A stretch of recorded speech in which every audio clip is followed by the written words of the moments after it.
Hello everyone, welcome to Engineers Education Point.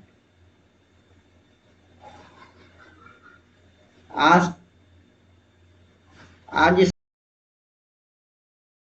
Intelligence Bureau का question paper को देखेंगे जो एग्जाम हुआ है। आईबी का क्वेश्चन पेपर है। चलिए हम लोग क्वेश्चन की ओर आते हैं। क्या है क्वेश्चन?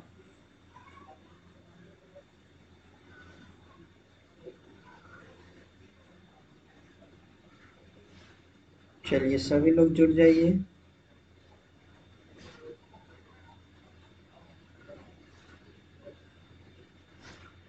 आवाज जा रहा है? चलिए सभी लोग जुड़ जाइए।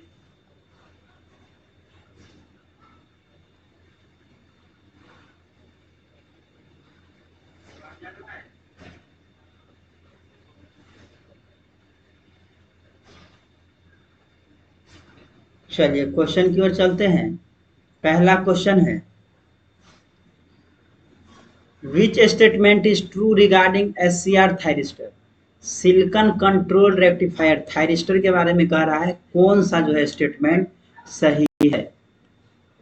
कौन सा स्टेटमेंट जो है सही है?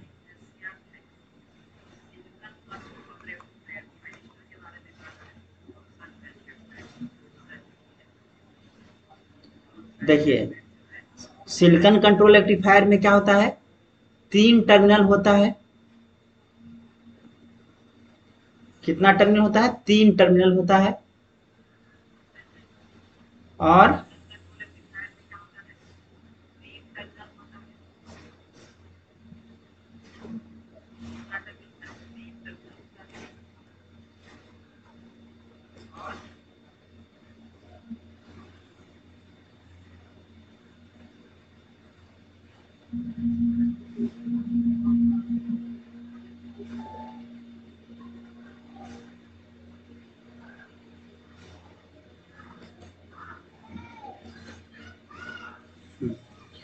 तो सिलिकॉन कंट्रोल रेक्टिफायर में क्या होता है? 3 टर्मिनल होता है और 4 लेयर होता है। 3 टर्मिनल और 4 लेयर होता है। एनोड, कैथोड और गेट, और 4 लेयर होता है। ऑप्शन कौन सा हो जाएगा? सी हो जाएगा 1 का। क्वेश्चन नंबर 2 की ओर चलते हैं। क्वेश्चन नंबर 2 क्या कह रहा है?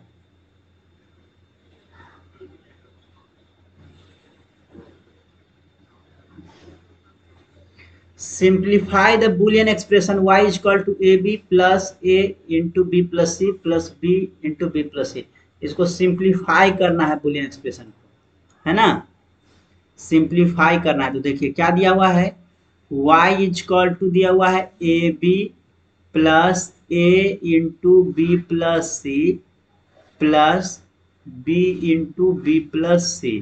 ये आपको गिवन है, इसको तोड़ दीजिए। क्या हो जाएगा? A B plus A B plus A C plus B into B plus B C. फिर इसको तो ये देखिए 2 बार A B plus A B है, तो एक बार लिखते हैं।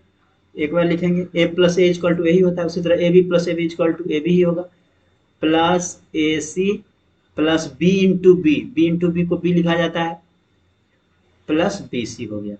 अब देखिए ए बी और बी में बी कॉमन ले लीजिए। तो बी कॉमन लेंगे तो क्या बचेगा? यहाँ से ए बचेगा और यहाँ से 1 बचेगा, plus A C plus B सी हो जाएगा। ए प्लस 1 इक्वल टू क्या होता है? 1 प्लस समथिंग इक्वल टू 1 ही होता है। तो b into 1 equal to B बचेगा, plus A C plus B C. अब देखिए b और बी सी में b कॉमन ले लीजिए।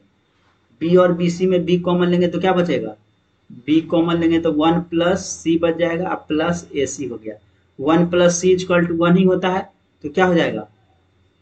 ये b है, तो b प्लस ए सी आ जाएगा y इक्वल टू।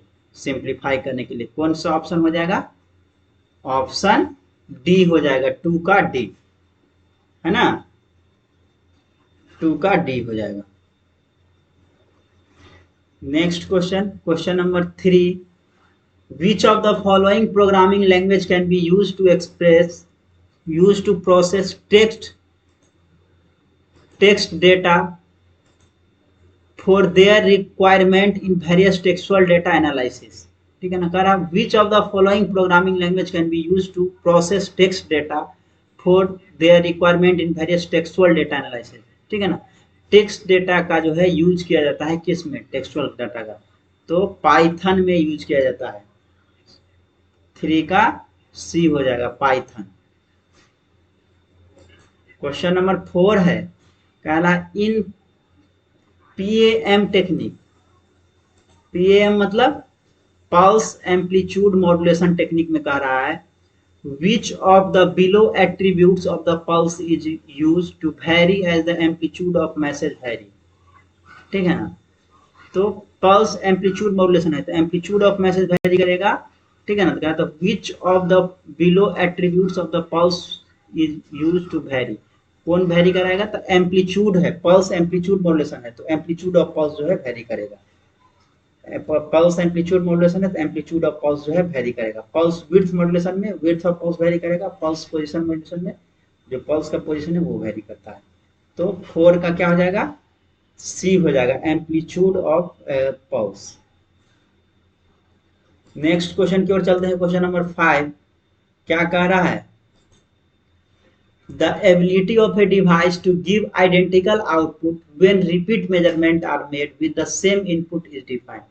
कह रहा आइडेंटिकल आउटपुट मतलब एक ही तरह से, सपोज कीजिए 5.34 वोल्ट दे रहा है, एक बार मेजर कर रहे हैं तो इतना दिया, फिर मेजर किए तो 5.34 वोल्ट ही दिया, फिर मेजर किए तो 5.34 भी वोल्ट दिया।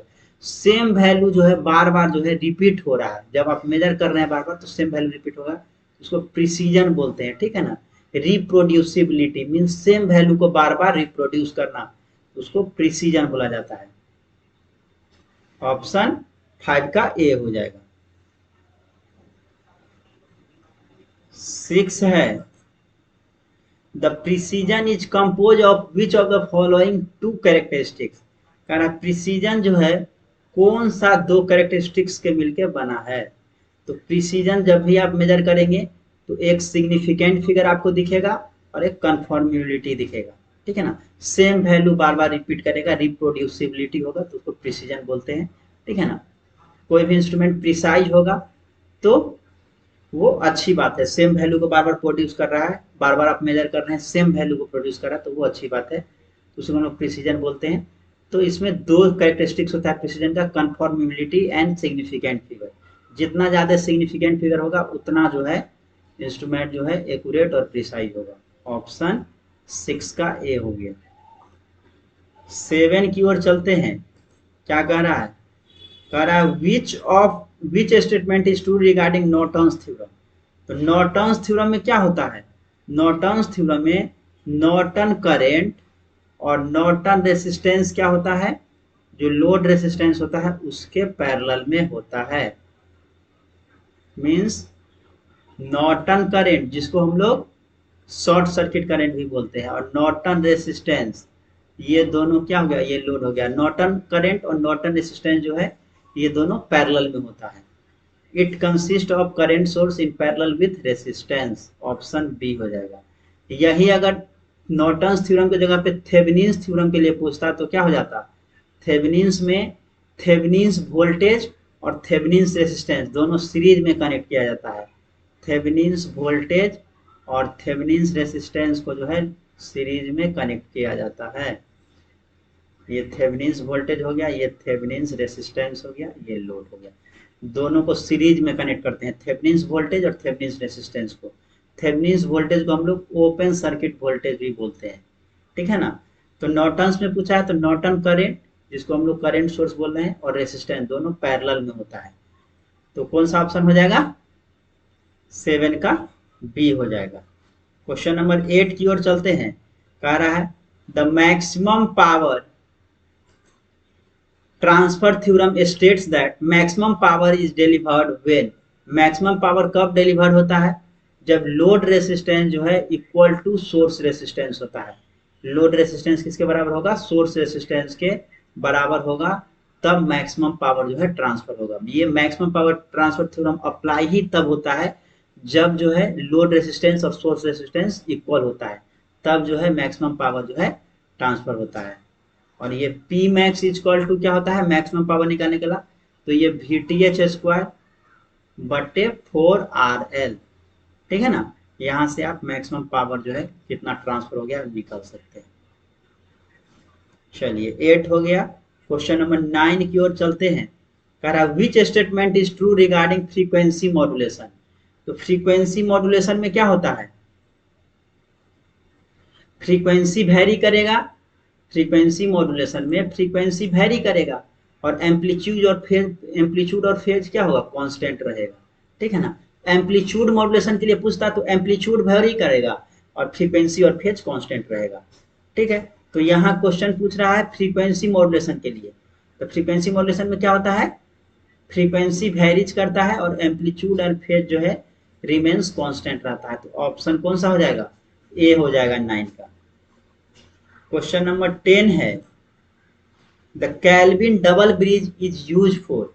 कैल्विन डबल ब्रिज का यूज जो है किसके लिए किया जाता है, तो कैल्विन डबल ब्रिज से जो है हम लोग क्या मेजर करते हैं, कैल्विन डबल ब्रिज से लो रेसिस्टेंस को मेजर किया जाता है, लो रेसिस्टेंस को कैल्विन डबल ब्रिज से लो रेसिस्टेंस मेजर करते हैं।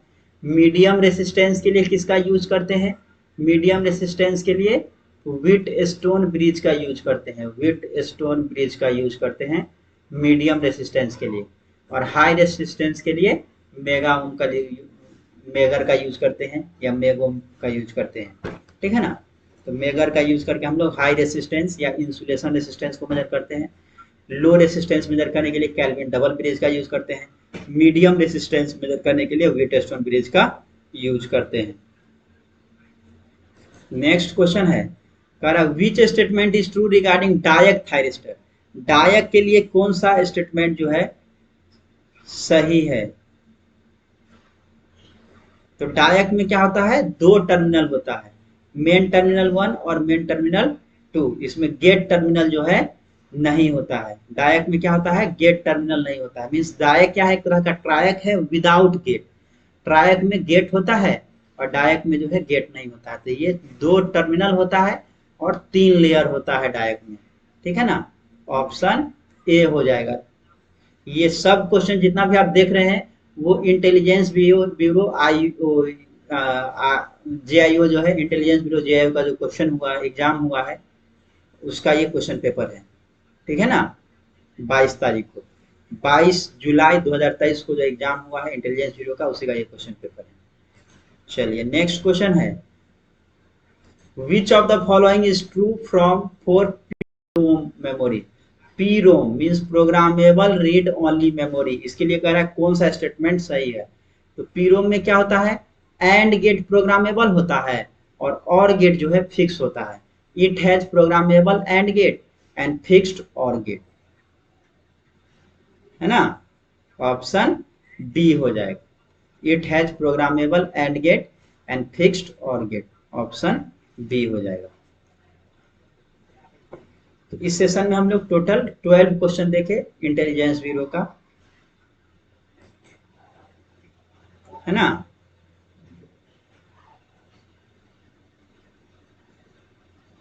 चलिए तो इस वीडियो में इतना ही। Thank you for watching this video, thank you so much.